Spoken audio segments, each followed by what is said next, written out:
Carlo Ancelotti যেন ব্রাজিলের দায়িত্ব নেন এই ব্যাপারে তাকে রাজি করানোর জন্য তারই ছেলে ডেভিড আনচেলত্তির সাথে যোগাযোগ করেছে ব্রাজিল ফুটবল ফেডারেশন সিবিএফ। তার মানে রিয়াল মাদ্রিদের চাকরি ছাড়ার পরে তিনি ব্রাজিলে যাচ্ছেন, এই রিউমারটা এখন খুবই স্ট্রং। এই পুরো বিষয়টা নিয়ে ব্রাজিল ফুটবল ফেডারেশন একটা গেম খেলা শুরু করে দিয়েছে। যদি কার্লো আনচেলত্তি ব্রাজিলের দায়িত্ব নেন তাহলে এই গেমে সিবিএফ জিতে যাবে, আর যদি দায়িত্ব না নেন তাহলে সিবিএফ হেরে যাবে, আর এই হেরে যাওয়া বাবদ তাদের কিছু অর্থও পে করতে হবে। পুরো বিষয়টা একটু জটিল মনে হইতে পারে, খুলে বলি। জর্জ জেজুসের সাথে ব্রাজিল কর্তৃপক্ষ যে যোগাযোগ করেছিল, তিনি দায়িত্ব নিতে চান। এখন তাকে ওখান থেকে নিয়ে আসতে হলে তার ওই আল হেলাল ক্লাবটাকে ছেড়ে দিয়ে আসতে হবে, চুক্তি টার্মিনেট করতে হবে। চুক্তি টার্মিনেট করলে সেখানে প্রায় 1 থেকে 3 মিলিয়নের মতন একটা অর্থ তাদেরকে পে করতে হবে। এটা না হলে তিনি ওখান থেকে তো আসতে পারছেন না। এই হলো টোটাল বিষয়টা।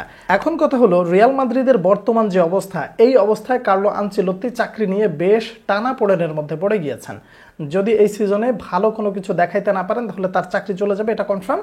আর যদি তার চাকরি চলে যায়, এই টোপটা ব্রাজিল ফুটবল ফেডারেশন মোটামুটি নেওয়ার জন্য হাঁ করে বসে আছে। এই জন্যই ডেভিড আনচেলত্তির সাথে যোগাযোগ করেছে সিবিএফ। এই বিষয়টা নিয়ে ব্রাজিল ফুটবল ফেডারেশন যে শুধুমাত্র গেম খেলতেছে তা না, এই গেমের সাথে যুক্ত রয়েছে কিন্তু সেই শুরু থেকে ব্রাজিলিয়ান ফ্যানরা। কেন? ব্রাজিলিয়ান ফ্যানরা সাধারণত রিয়াল মাদ্রিদের সাপোর্ট বেশি করে থাকে। তারা মনে প্রাণে চাচ্ছে এই সিজন রিয়াল মাদ্রিদ খুবই বাজে করুক এবং কার্লো আনচেলত্তি ওখান থেকে যেন স্যাক হয়। স্যাক হলে তিনি ব্রাজিলের দায়িত্ব নেবেন।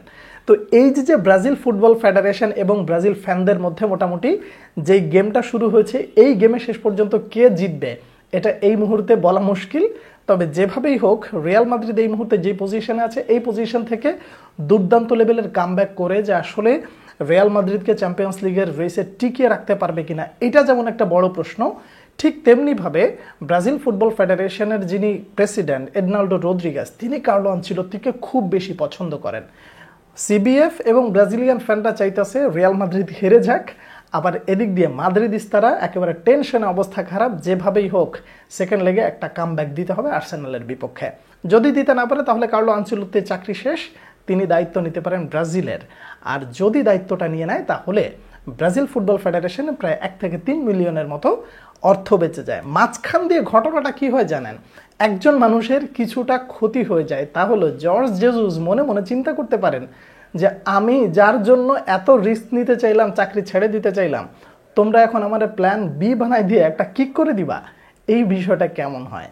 তো এই ছিল আমার কাছে থাকা আপনাদেরকে দেওয়ার মতো তথ্য। আশা করি আমি আপনাদেরকে বোঝাতে পেরেছি।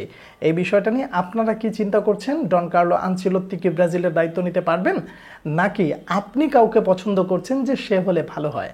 আপনি আপনার মতামত জানাবেন। পরবর্তী ভিডিওতে আবারও আপনাদের সঙ্গে দেখা হচ্ছে, কথা হচ্ছে। সে পর্যন্ত অনেক অনেক ভালো থাকবেন। আল্লাহ হাফেজ।